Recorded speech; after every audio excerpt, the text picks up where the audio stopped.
Can't get enough of Kelly and Ramya? We're now on YouTube for you to indulge in highlights from our show. Well, this upcoming segment is going to be a real talkative one, but also just filled with so much information. And I think when we've been thinking over the last couple of years, we'd love to get some kind of travel segment put together, Ramya. We have thought how wonderful it'd be to get so much to learn about. But if we can't necessarily go to the place just to find out information, but mostly those wonderful, tremendous pictures, and we're about to do that today as we welcome in our newest contributor to the flock, audio describer, JJ Hunt. Many of you have known him from his appearances here on AMI Audio, including on our show. It's been always great, and many people in the Toronto area know him from going around and following tours that he has led. I've known JJ for, I don't know, JJ, more 20, I guess about 20 years, as long as I've been at AMI because of your involvement back in the day with the company. Welcome back to Kelly and Ramya. Thank you very much. It's good to see you guys. My friend, we were told one of the things we do have to cover off, and we're going to put you right to work on the description. Over your left shoulder, there's a picture right there. Can you tell us about that? Describe a painting? It? Yeah, so I've got all kinds of bits and pieces on my wall. So the on the wall behind me there is it's a black ink line illustration of a lumberjack character with an axe slung over his shoulder, smoking a pipe, riding a bear through the woods away from his log cabin. And wow. You know, when I'm trapped here in my basement dwelling, and I wish I could be at my cabin in the woods, I just what I've got with me is my lumberjack friend over my corner, over my shoulder. Oh my gosh! Yeah. A piece of the cabin. What is what did you call the technique? Line? Yeah, it's a black ink line drawing. So it actually looks a little bit like a lino cut, where you cut into a lino pad, roll ink on it, and press it against a piece of paper, and then you get a print. This is a similar look, but it's done with black ink. That is so cool. Oh, and when one looks at that, here we go. This is where it starts, folks. So when you look at that as a person who can see, what is, I mean, I know for you, it's that going back to the woods, going to the cabin, but when someone looks at that, what is that impression that it leaves someone? What is that technique leave you in feeling as you look at it? Oh, that's such a great question. And this is something I often wonder when I'm having Zoom conversations and I see it over my shoulder, because sometimes I forget it's there. I'm like, oh, I wonder what other people are thinking of, like my artwork and my roller derby posters and things like that. I don't know. For me, I think it just conjures that being out in the woods. It conjures that idea of kind of one person against the world, the axe slung over the shoulder, the pipe that you packed and maybe whittled yourself, and it conjures all of that. And I think there's something about the simplicity of the black ink line drawing that helps move that forward. It's not, this isn't it's an extraordinary piece, but it's not made with extraordinary materials. This is, again, one person sitting down, pen in hand, and this is what they could come up with. Yeah, and that's what I guess I was wondering. Since it is the black light, the drawing the way it is, what does that? How does it accentuate it and give? What feeling does it give? But it is so tremendous, and like you say, people looking behind you must like, oh my god, roller derby. I know we probably should save that for another time, but I am curious. Another time. Are you that child from the '70s roller derby stuff, or later than that? This is, I mean, was new. So Toronto Roller Derby, which still is a going concern, but pre-pandemic had regular bouts. My family and I would go to roller derby bouts all the time whenever they had them. My kids have all of the roller derby cards, like the trading cards, like baseball cards, and they would get them autographed by the derby skaters. I mean, it was just, I adored it. I adored it. One of these days, roller derby is going to come back with regular bouts in Toronto, and I'm going to do a whole description deep dive on roller derby because I just love it so much. Yeah, the tilted floor, the whole concept, anyway, I remember it as a kid too, and it just blew my mind. And when you said that, I was like, are you kidding me? The different teams, the league, Sunday afternoon watching. JD, tell us some more about yourself. So, I mean, from everything we just like learned. you say, Yeah, you and I, we've known each other for a long time from back when I first started describing at at Audiovision, which became AMI, and so I've been describing for about 20 plus years now. Started in movies and television, then moved into kind of museums and galleries and live events. Described the Pan Am Games, the Para Pan Am Games, the Toronto Pride Parade several years running.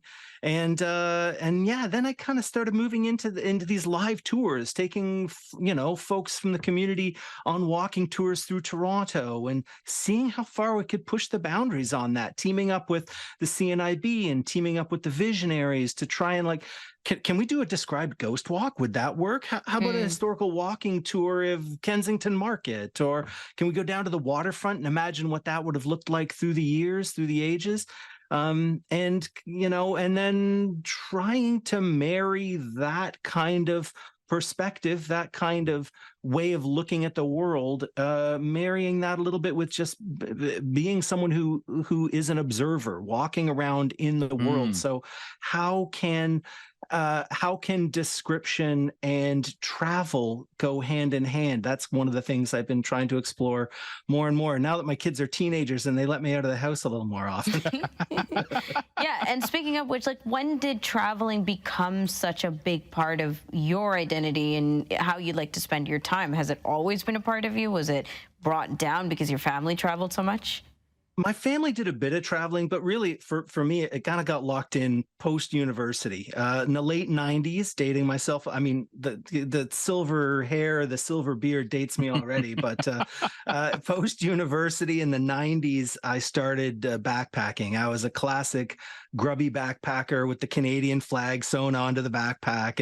And I traveled for years through the UK, through parts of Europe. I got to Southeast Asia, parts of Central America, and that was kind of when it got locked in. I would come back and I would work in Toronto for a few months, get enough money for the next plane ticket to fly off again, and that's kind of how I lived through the late 90s. And then I met my lady love Lois in the early 2000s, and we started traveling together as a couple. I got to do a little bit of traveling in the east coast of Canada, into Morocco, Cuba, Peru, Vegas. These tended to be kind of shorter trips because this was when I was starting to work as a freelance describer and I was kind of hustling a little bit, and I wanted to be working all the time and moving my career forward and sneaking off on these little trips whenever possible. And then came the white picket fence and the house and the kids, and life moved into kind of family travel, which again was I always kept claiming that I was a backpacker through those years when I hadn't done any backpacking for a decade or more. But I liked to think that I approached the world with a backpacker's perspective, and kind of kept that going until we had the opportunity to go on a really big year-long trip as a family. And and that was when I kind of got to prove to myself and maybe others who had been kind of scoffing at me for a while, saying I was a backpacker, as a near 50-year-old guy who hadn't put the backpack on for a long time. But it's a backpacker mentality, as you said. Shout out some of the places that you visited, JJ. Like, your travel adventures are, in my opinion, endless. Yeah, I've been really lucky, and we've had the opportunity to travel a lot. From 2019, the summer 2019, we packed up the family. We rented out the house. My wife took a leave, took the kids out of school, and we hit the road. And the plan was to be on the road for a year: Mexico, Colombia, and then heading to Southeast Asia, Thailand, Cambodia, Vietnam. The plan was to continue on to Laos and then go to France and spend some time in the Czech Republic. But wouldn't you know, the pandemic hit right in the middle of our year away.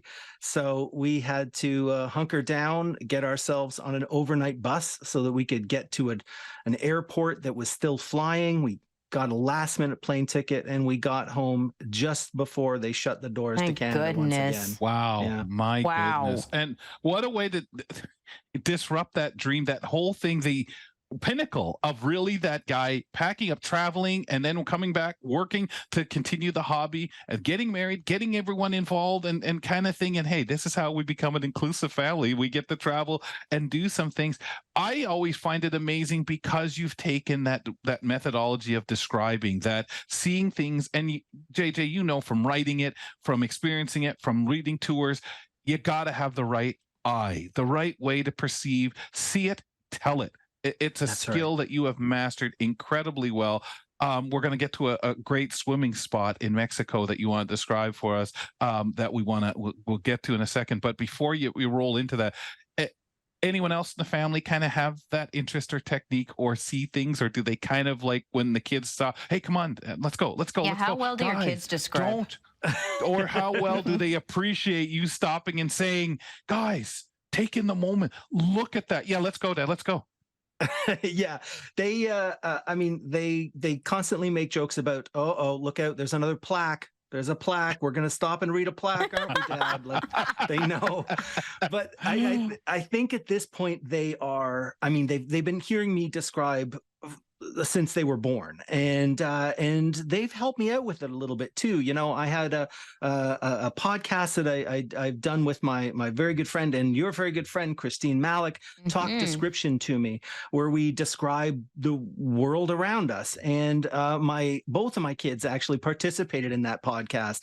On one road trip back from cottage country, I gave them my microphone and I said, can you just describe cottage country through the window of the car as we fly along these little highways? So they got to do some describing of their own. Fun. It was wonderful. Nice. And their perspective's different than mine. Like, it's important to have different storytellers, right? And I can only provide my perspective. And so to get a younger perspective, to get a kid's perspective was a lot of fun. And then when we did an episode on Minecraft and that virtual world, and we did some episodes on virtual reality. That's not my area of expertise. My teenagers had, more intelligent things to say about it than I did. So they knew the way to say it. Oh man, exactly. JJ, we're going to run out of time. Tell us about the swimming spot. Oh, I was just thinking about thinking about travel and thinking about these like last few days of summer. And I was thinking about some of my favorite swimming spots to cool down in. And these are cenotes in the Yucatan in Mexico. Cenotes are these fantastic natural phenomenon. They're basically, they're pits, they're holes in the earth. They are sinkholes, and some of them are completely open, some of them are only partially open, and really once you get in them, they're like caves. So the ones that are totally open are giant swimming holes. They're surrounded by lush vegetation, and lots of the communities around the Yucatan have created like destinations out of these. They've carved steps into the stone so you can walk down and get into this giant swimming hole that might be like 900 meters deep. Like they're 90 meters deep. They're incredibly deep. And then some of them you can only access through a small hole in the ground. But then when you get through, you're in an underwater, you're in a cave that is filled with water. And so you can float on your back, and up above you are stalactites and bats overhead. They're just the most amazing swimming holes I've ever been in. So this is the kind of thing that I want to talk about. This is the kind of thing that I want to share with folks, is that the visuals of these kinds of environments that I have the pleasure of plucking out of my travels. This sounds surreal, by the way, this kind of experience. Unbelievable. And can you imagine just being able to do that, live there and do that all the time? Let's go swimming. And that's what everybody does. And that's the local swimming hole. Yeah. Yeah. Wow. Amazing. It's a picture. JJ, we're going to do this when you're on the program, and we're going to try to do 2 or 3 of these a visit. We look forward to it with your wealth of knowledge and the elegance, the way you describe things.